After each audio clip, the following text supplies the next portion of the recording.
the rubble of Irpin Bridge, blown up by Ukrainian forces to stop the Russian offensive, is a reminder of Moscow's failed attempt to seize Kyiv in the early days of the war.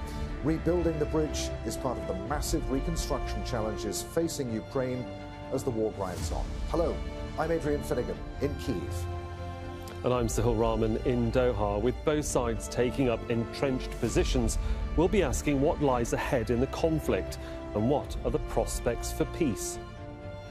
I'm James Bays in Tallinn, Estonia, where the NATO Secretary-General has told me the Allies will back Ukraine for as long as it takes. But we ask whether their support is really that open-ended.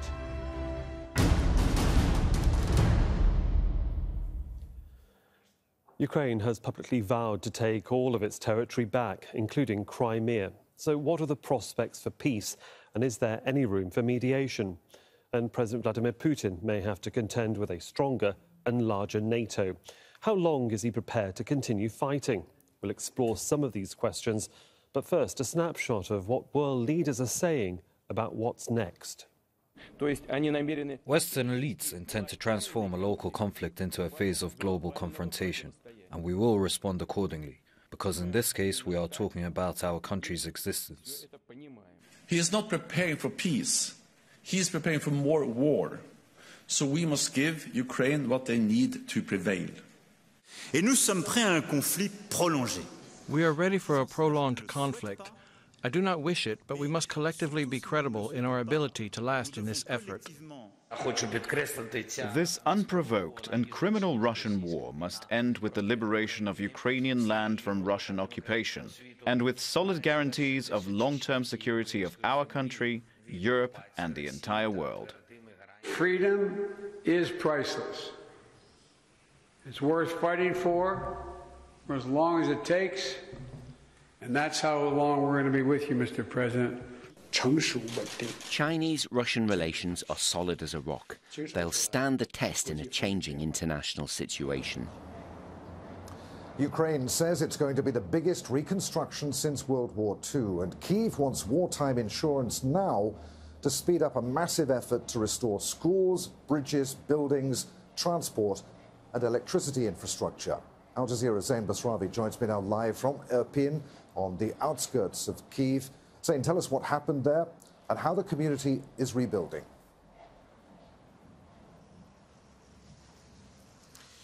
Well, where we are now, the Irpin Bridge has become iconic, an iconic image of this conflict. It really symbolizes, the Ukrainians say, what happens when the Russians come, when the Russians occupy your land. And it is a serious reconstruction effort that is going on behind us. And this is what it looks like in areas across the country. The bridge behind me, the Ukrainians say, was blown up to stop the Russian advance into the capital, Kyiv, to stop them from getting any further. It did work, but it also meant it was more difficult for residents, Ukrainians living in Irpin, to actually escape and get out. It was a real challenge. Iconic images of them crossing this destroyed bridge at the height of winter a year ago. Now, the Ukrainians say they aren't going to reconstruct this. They're going to leave it here as an open-air museum, a reminder of the Russian occupation. They are rebuilding right next to it, and we see that ongoing activity here.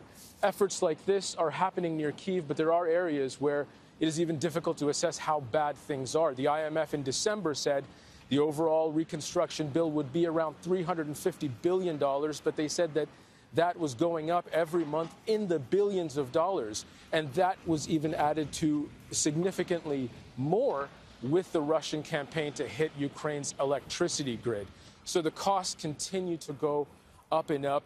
The longer this conflict carries on, and any true assessment of how much rebuilding needs to be done will only happen after the war is over. Ukrainians say it is easy to put a cost on how much a brick and mortar building will cost to rebuild. It's easy to put a value on the price of a house, but putting a value on the price of someone's home, a family home, that Ukrainians say is incalculable. Zain Basravi reporting live there from Irpin, just west of Kyiv. So what's the scale of damage and the cost of rebuilding Ukraine? Well, back in September, the World Bank said that it would cost around $350 billion. But now some estimates are closer to $1 trillion. One ongoing study shows that each week the war causes around $4.5 billion worth of damage to civilian infrastructure alone. Ukraine is hoping the US and its European allies will help to pay for most of the reconstruction. Some countries are pushing to confiscate frozen Russian assets to offset the costs. But before any of that happens, the war, of course, needs to end, and Ukraine must convince the West that it's in its best interests to commit to funding. Joining me now is Jaakko Silius, who's the resident representative here in Ukraine for the UN Development Programme, or UNDP. Welcome, Jaakko. Good to have you with us. After a year of war, it's clear then that Ukrainian communities and people are going to need support for decades, aren't they? Yeah, definitely that's the case, Adrian. And what we're seeing is that it'll take a long time to rebuild. But we already know that 5 million people and 5 million Ukrainians have returned to their homes and to their places of residence. So we know that people are convinced that recovery starts now. And the sooner we start with the recovery efforts, the better it will be. Why is that so important? Why is it important to lay the foundations of recovery even before the conflict has ended? Well, I think it's important because people want to start rebuilding their lives. We see that people are committed. Ukrainians have a resolve and a resilience to restart building their lives. And the sooner that starts, the better it is for them, and they're determined to have that started as soon as possible. So what are the UNDP's priorities? So we see in the recovery area, there's really 4 priorities that needs to be done. The first is emergency response. That includes rubble removal, but also demining efforts. About 160,000 square kilometers of Ukraine have been mined. That's about 30% of the country. So clearing that would be very important for economy to kickstart again. The second part is really that we see infrastructure repairs have to be done as well. 3,000 schools have been damaged, 600 hospitals. Infrastructure obviously is a big part of that. And obviously we've seen with the targeted attacks on the energy infrastructure as well, that has to be a priority. Secondly, I think services is absolutely important. The government has invested in digitizing a lot of its services, so restoring both health, education, but also just social services would be a very important part. Who's paying for all of this? Well, I think that's going to be a big challenge. As you mentioned, the estimates are in the region of about 700 billion by the government. That is going up every day. We see that there's an incredible dedication from the international community to help Ukraine. Donor funding from across the world is coming in on a daily basis, and it's really inspirational to see how much funding is coming.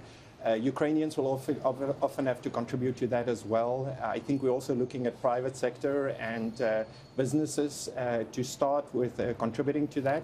And then obviously reparations has to be considered. There are international laws and regulations that will have to be adhered to, and that's also part of the process. Jaakko, good to have you with us. Thank you for speaking to us. That's Jaakko Silius, Ukraine's resident, the representative, permanent Ukraine resident representative from the UNDP. I will get it right here. Now, just over 3 years ago, France's President Emmanuel Macron described NATO as brain dead. But now the Western military alliance is presenting a united front in support of Ukraine. And Sweden and Finland have applied to join. Our diplomatic editor, James Bays, is live for us now in Tallinn, Estonia, a former Soviet state that's now part of NATO. James, how's the war in Ukraine reshaping the alliance? It's certainly transformed NATO. I think a year ago, many will be surprised where we are now. The unity that we've seen of the NATO countries, the fact they've ramped up the number of troops they've got in the countries closest to Russia. For example, here in Estonia, there were 4 NATO battle groups a year ago. There are now 8 NATO battle groups. The amount of support that NATO nations, it's taken a bit of time, but the amount of support NATO nations are now giving to Ukraine, I think that would have surprised people a year ago. But there are still question marks. You mentioned the new NATO members that want to join, Sweden and Finland. That's still not happened yet because mainly of some objections from Turkey. Well, there's going to be a summit about that coming up in the next month to try and resolve that issue with Turkey, Sweden and Finland all attending that summit. But I think the bigger questions are about the end game for this war. Are all the NATO allies on the same page, and are they going to continue the support that we've seen, the big support we've seen over the last year for Ukraine? US forces training in Romania. German Leopard tanks in Lithuania.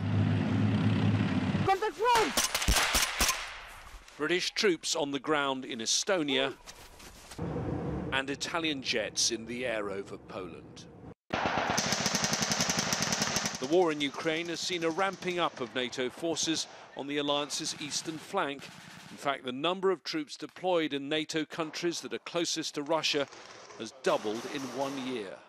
I think what you've seen over the last 12 months is NATO sort of look to reinforce those defensive capabilities within the region, so that where before it might have been a minor incursion, NATO is now gearing itself towards sort of, should there be a greater threat to its border.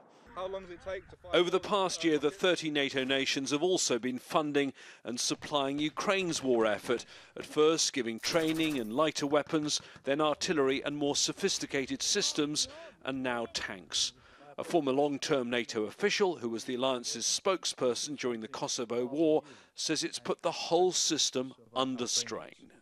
It's allowed its stocks of weapons to atrophy.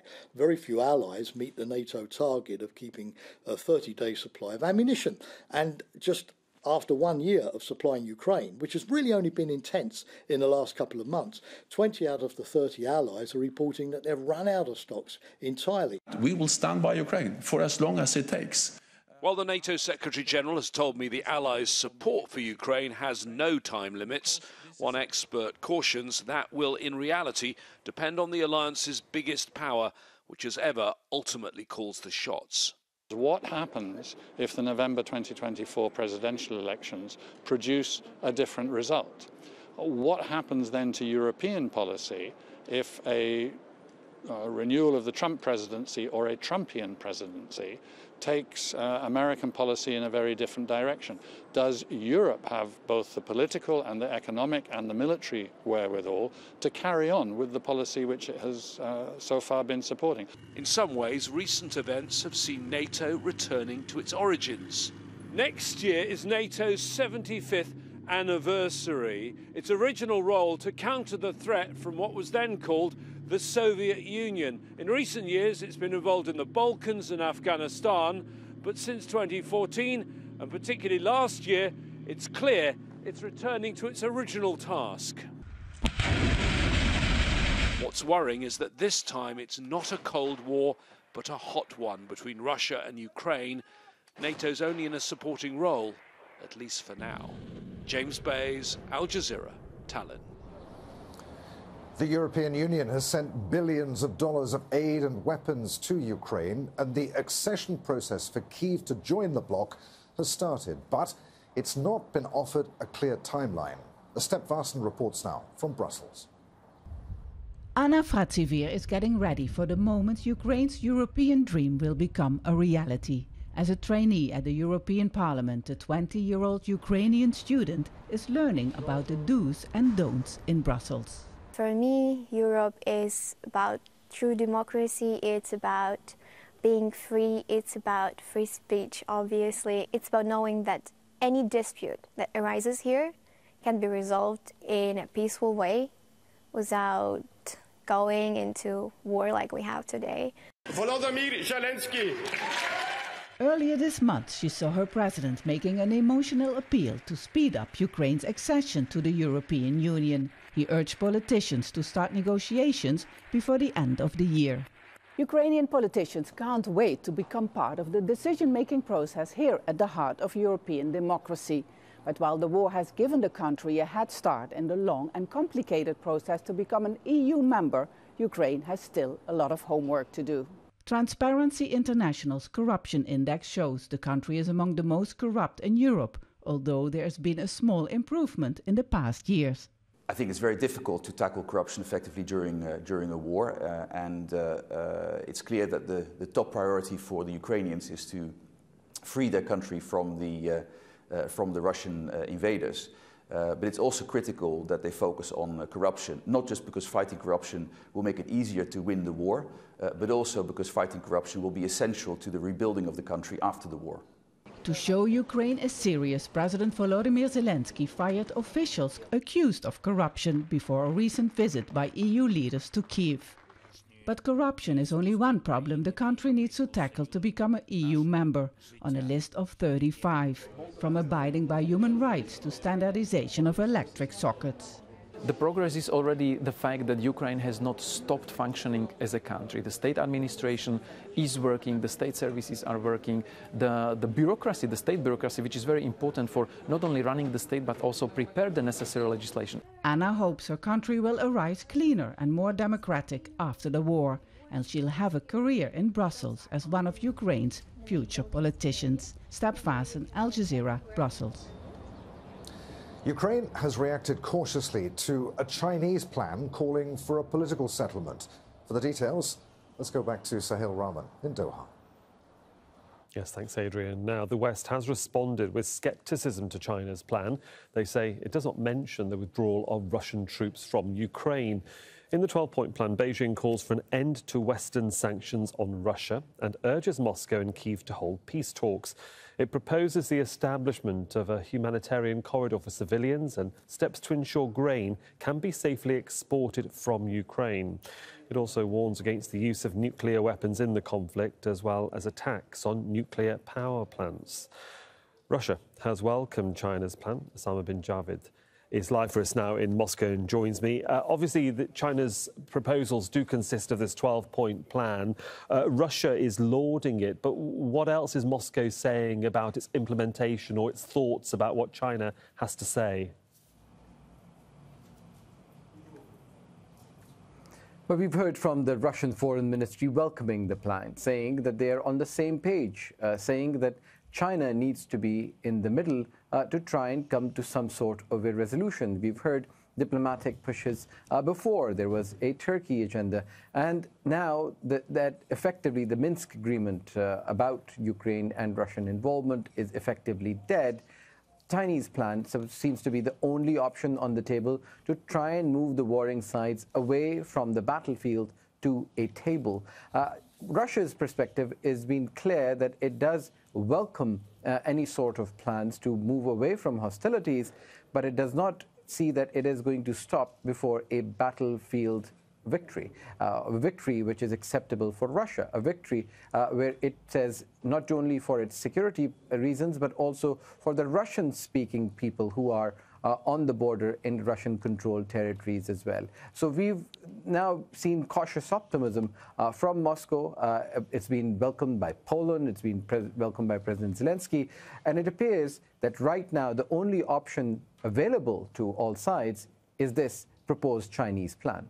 Often, Osama, they do say the devil's in the detail, and you just mentioned the fact that, fighting on the battlefield has to stop, but there are other conditions, aren't there, and other ground realities, as you mentioned, that Russia wants to ensure will allow it and Ukraine to have a lasting peace. Well, you see that in the last week or so, in the build-up to this anniversary, we've heard from the Russian president, the Russian Foreign Ministry, the Russian Security Council, a unanimous line that this is an existential issue. The inevitability of war is what has been on their top talking points, something that has resonated in the last year with the people. And they've been able to tell their people that it was an alliance of all major Western powers with a joint GDP multiple times that of Russia, which could not break Russia's economy. It could not defeat Russia militarily as it was able to advance into all of these areas. And it could not isolate Russia completely. Proof in the pudding being the Chinese plan. So Russia has been able to tell its people, Russia has been able to make sure that it goes ahead with this agenda. And you've heard from the Russian Deputy Chairman of the Security Council saying that it will continue to pursue and take out these long-range weapons from Ukraine, remove Ukraine as a military threat, even if it has to go to the Polish border. But at the heart of all of it is Russia's pretext of going to war. All of these Russian-speaking people in Russian-held territories of Donetsk, Luhansk, Kherson, and Zaporizhia, where Russia says who've been suffering for the 9 years, and nobody seems to have cared about it. We spoke to some of them, and here's what they told us. We are all at great risk. I get up to go to work. I don't know whether a missile will hit us. When I'm on the bus, I don't know if rockets will strike. We just pray and go outside. There's nothing else we can do. It's dangerous, but I have to go outdoors. We have to eat something. We must buy essentials. Joining me now from Bradford in the UK is Paul Rogers. He's an Emeritus Professor of Peace Studies at Bradford University. Professor Rogers, good to have you with us on Al Jazeera. If we analyse the speeches made by both Russia and Ukraine and their supporters, it seems that even sitting down to talk peace is a very long way away. I mean, what's your overall impression of the comments that you've heard being made during this first anniversary? I would agree with you. There's, in a sense, a hardening of the positions on both sides, at least to the level of rhetoric. What we've not seen, which makes matters worse, is any kind of real informal links. Normally, in this kind of conflict, you will get ways of communicating which are very much back channel and are capable, in a sense, of being denied by either side, but yet still taking place.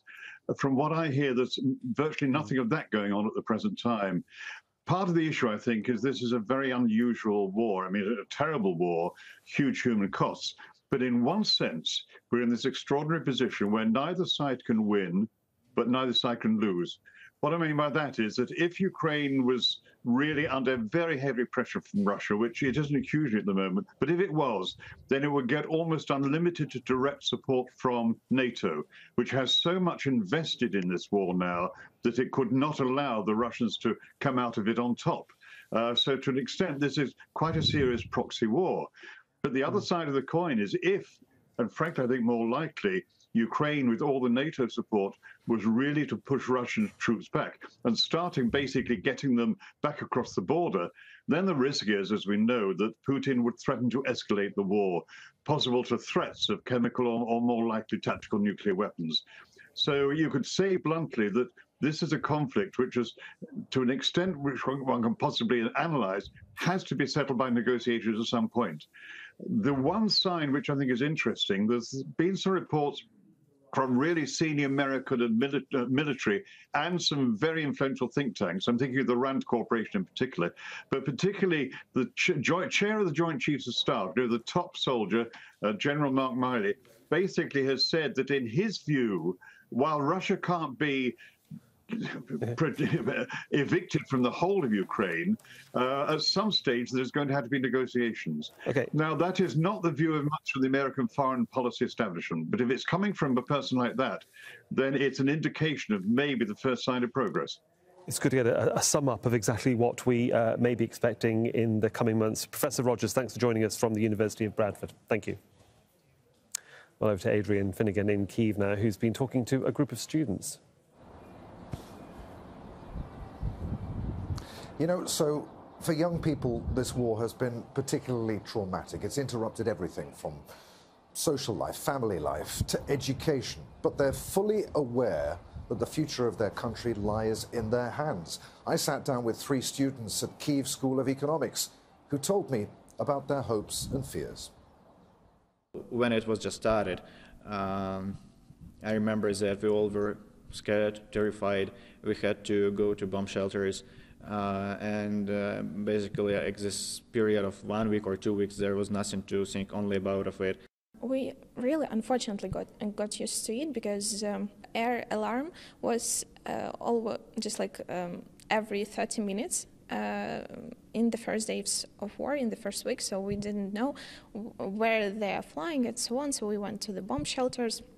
No studying and just like really a lot of stress. We just like were writing in the chat always 24/7, and that's why everybody was stressful. But you're supporting each other. Yeah, just without it, you cannot live without it in these situations. I remember in the first week of war, I was also with fellow students. We were hiding actually not far away from this place. There's an old Soviet-style university, well, mine, and they have a big campus. And in the basement, there's a bomb shelter, which we used to hide in for the first week. And there, I remember it was so hard. I was completely cut off from my friends. They were already like leaving the Ukraine or somewhere in the western part.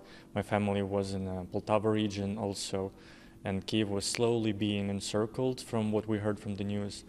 Also sirens, explosions that you hear frequently, they all, well, impact me. I can't say that, I'm able to cope with this. I'm happy I live in a dorm, co-living, and I'm so glad I can have people to talk to when I have worries, when I just need someone to be around me. There's definitely a lot of support, a lot of help, and it definitely helps with all the effects war has on me. I remember how terrified I was after the first 2 or 3 weeks when I actually was in 10 kilometers from the front line, and after going to a safer region, I remember how was I scared of how doors are just closing, and the sound, it was just something that reminded me this artillery bombings and so something like that. What are your hopes for the future now, given that the country is at war and you don't know what's going to happen and where you're going to end up?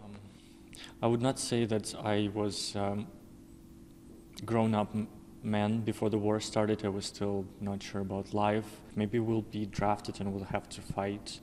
So there's a lot of uncertainty going with that. So I try to take my opportunities where I have them and try to do my best at what I have at hand. And what about the future of Ukraine? Where do you see this country going? For sure, I believe that there are no doubts that our country will win this war. And after our victory, I hope that we will have a lot of investment plans coming from our partners from other countries. I hope it's in 5 years we will be focused on rebuilding and renovating what we have lost here. But after these 5 years, I hope that Ukraine, it will be a European country. There's no magician, there's no spell to say to it to go away. There's definitely a lot of work, and it gives to me a sense that there's stuff to live that is bigger than me. And it keeps me going and sees that there's work to be done. There's things we can do about our country, and it's in our hands. 23 years old and already so inspirational. On that note of optimism, we end our week-long special series on the wide-ranging implications of the Ukraine war 1 year into the conflict. You can watch a rerun of today's theme, What's Next, at 16:30 hours GMT, as well as at 02:30 GMT on Sunday. From our teams in Doha and here in Ukraine, thanks for being with us.